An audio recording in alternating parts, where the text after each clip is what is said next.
So, hello everyone. Today we will tackle about metacognition. So, what do you think metacognition is? Metacognition is thinking about your thinking. It is not just about knowing something, but also understanding how you know it and how well you know it.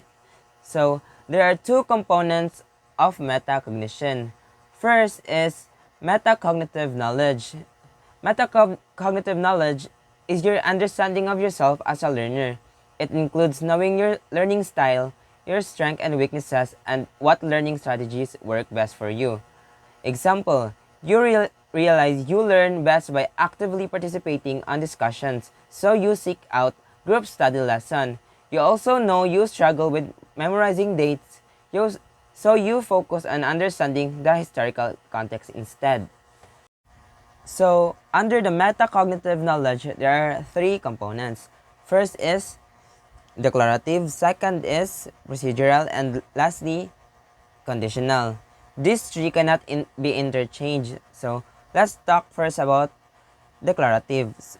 Declarative is your prior knowledge about things like you know how to cook, you know how to clean, you know how to wash your clothes. Next is ang procedural. Sa procedural is you know how to execute these skills or the things that you know. For example, the procedure nga when you cook, the procedure na imong sundon, that is procedural. And lastly, conditional.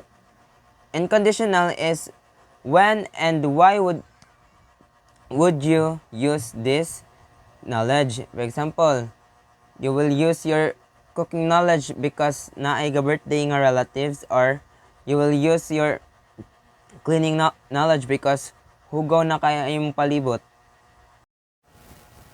Next is metacognitive regulation. Metacognitive regulation, this is the active process of planning, monitoring, and evaluating your learning. It involves setting goals, choosing strategies, checking your understanding, and adjusting your approach as needed. So, there are three things that you need to remember in metacognitive regulation.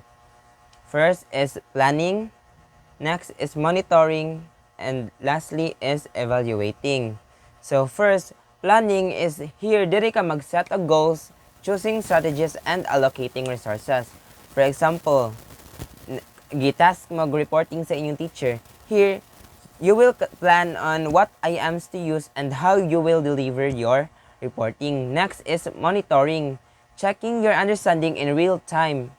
Example, nag-report na ka sa tubangan, you will ask your classmates to monitor if okay ra ba imong reporting. And lastly, evaluating. Here is imong i-review ang outcomes to improve future efforts.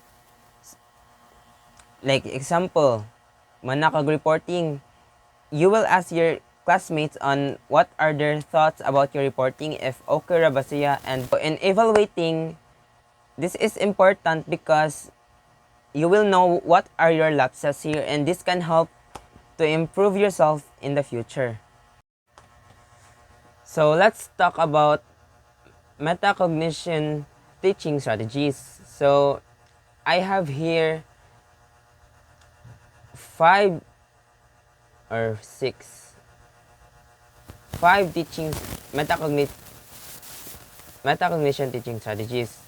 First is think aloud protocol. This strategy is that the teacher verbalize their thought process while solving a problem or reading a text. Example, a teacher reads a complex passage aloud and pauses to explain how they understand or misunderstand certain parts. Next is self-question.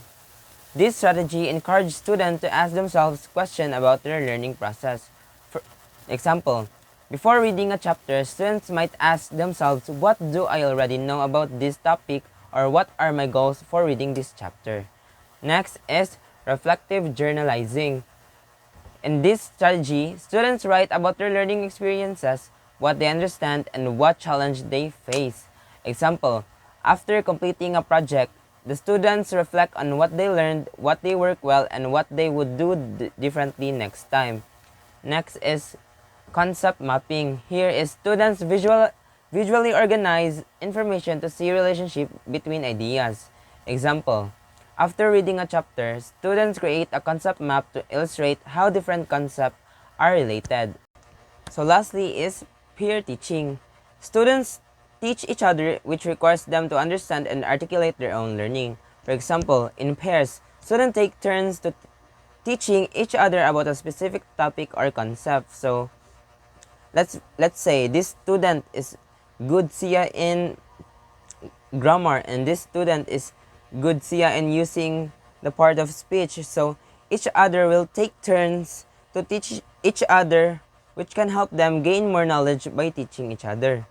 In conclusion, metacognition is a vital aspect of learning that involves thinking about one's own thinking.